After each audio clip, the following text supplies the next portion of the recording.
Levinthal. I'm from Burlington, Vermont. I own a ski company called Jay, and for the past 20 years, I've been in the ski industry. Yeah, there was no such thing at the time. I wanted a twin tip ski that I could do things like a snowboard, ride backwards and do tricks on, and there was no such thing in 1995.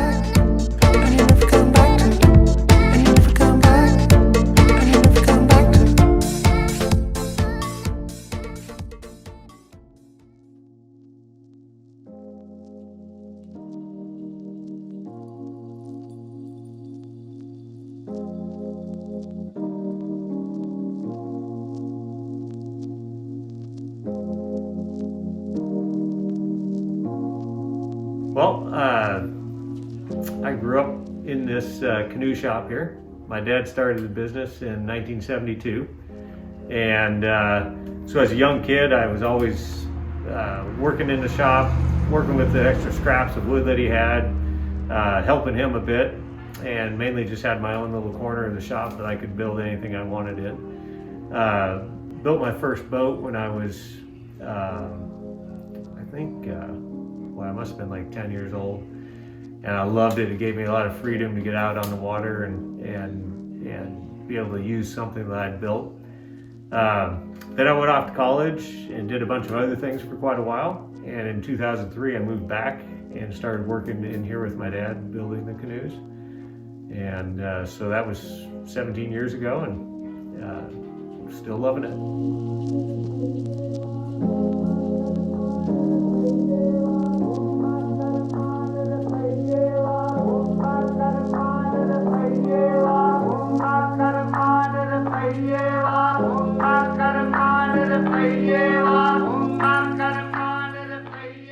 The first thing you have to do is determine the shape.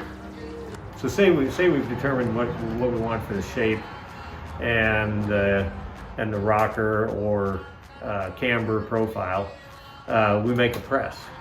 So that whole first part is before you can even make a ski is to develop a press that will give you the shape of that ski on the underside.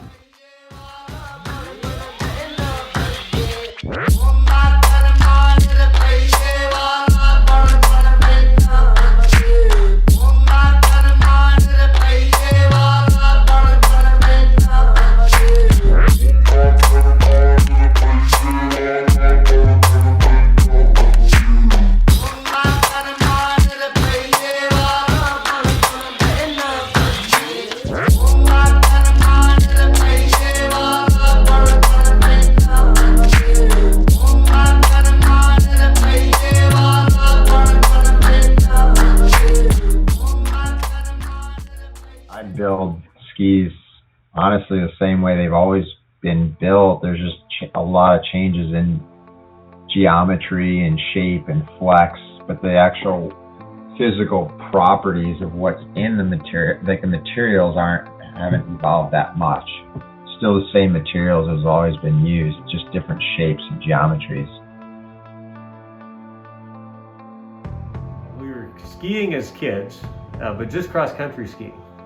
We never went up the big mountain when I was a kid. So we were cross-country skiing all around here on old wooden skis, and they didn't have the plastic bases on them like the fish scale. They had, each year we'd have to like cook in tar into them, like heat them up and get tar worked into them, and then we'd wax them on top of that. And I just remember tromping around the woods up here with like this much snow sticking to the bottom of my skis, just like, God, I wish I had something that would work better than this. And then we finally started getting into some good new, production-made skis that had the fish scale bottoms on them and waxless, so you could use them whether you waxed them or not. And that made skiing a lot more fun.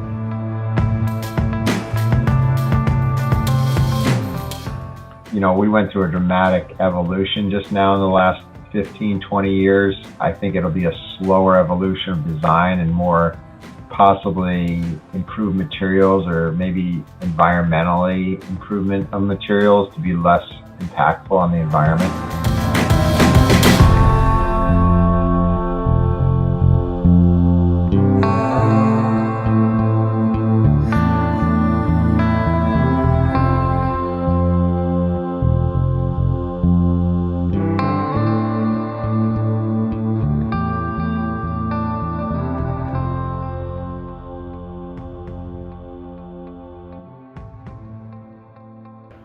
it's a challenge because like a lot of things, a lot of industries are being automated. You can get really efficient computers and robots to do a lot of the work. And woodworking is moving in that direction as well with CNC machines. And so the skill of the woodworker, it seems to be going down a little bit because a machine can do almost a better job.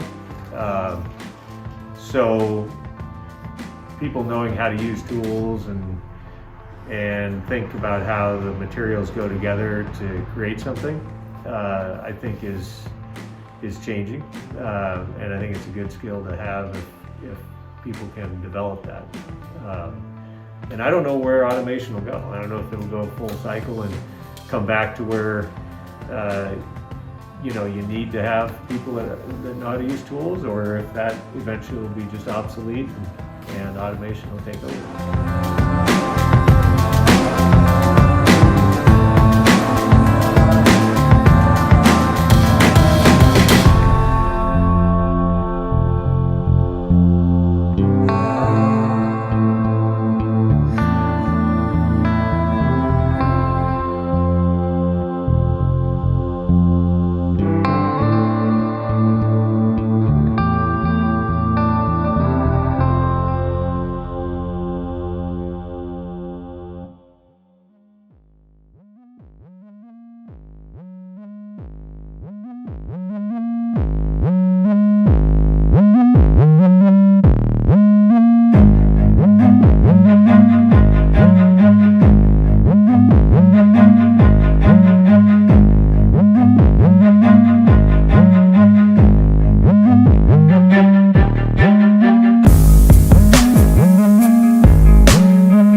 Run.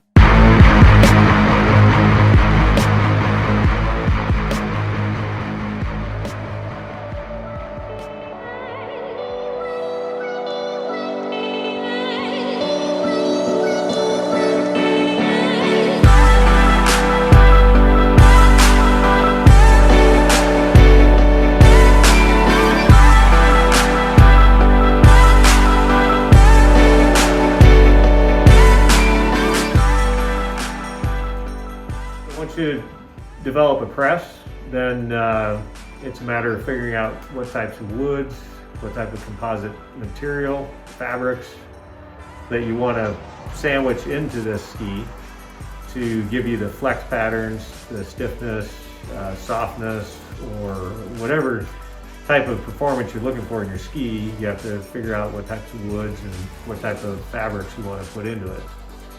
And then you just basically stack all those layers up with epoxy in between each layer and press it into the press and let it cure for a couple days and then pop it out and you've got a ski. Just big improvements in product performance in powder skiing and also in park skiing. Being able to do tricks, there's a lot of product design evolution that enables you to do things previously not possible in the last decade.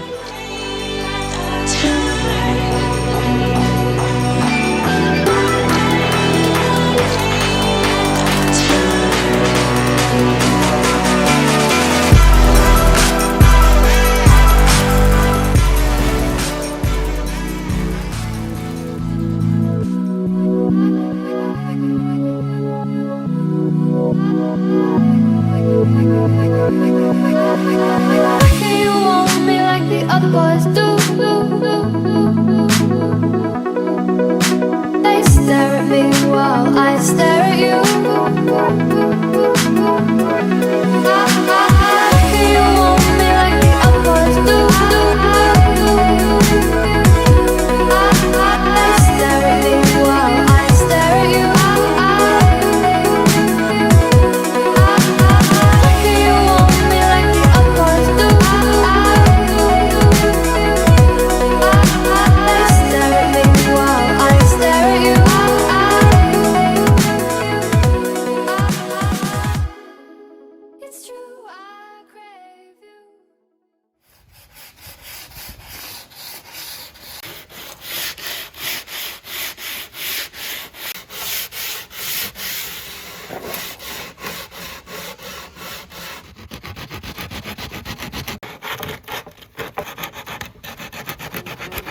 What is the skiing community about? What do you think it's about? Well, I personally feel like it's about like kind of like getting out from just being in like work or schooling and getting out, getting onto the mountain, shredding, having fun, skiing in the powder, skiing the groomers. And I feel like man. it's like kind of like, it's like about like being like kind of like a family on the mountain that's just having fun together. It's just an escape from the day to day. It's like the ultimate escape. You can go as fast as you want, wherever you want, do whatever you want. There's really not much that you can't do on skis. Everything you can do on skis, it really isn't possible in any other form, you know? So it's a real experience. It's a special experience that you can't get anywhere else or any other way.